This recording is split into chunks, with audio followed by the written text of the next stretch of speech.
Our story today is about Noella, a woman in her early 40s living in Australia.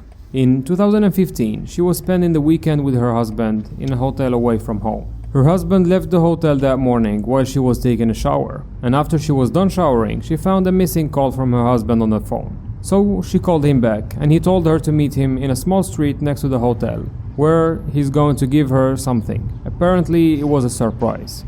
All excited, Noella rushed downstairs and went to meet her husband in the small street that he had told her about, where two killers were waiting for her. They threatened her with a weapon and put her in the car and tied her hands together. They told her they would take her somewhere and kill her, and that they would make sure it was not painful. They also told her that it was her husband planning all of this. On the way there, she begged for her life and promised them to pay them even more money than her husband had promised them. After many attempts to convince them, they understood that this alternative was much better for them. They would get twice as much money, and they did not have to kill anyone or hide any body.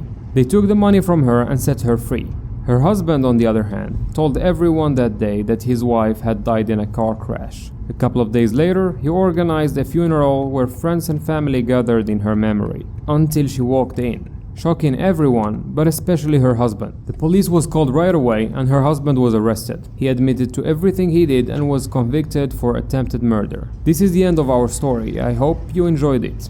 I will be posting more stories like this in the future. If you don't want to miss any new story in the future, please consider subscribing if you haven't already.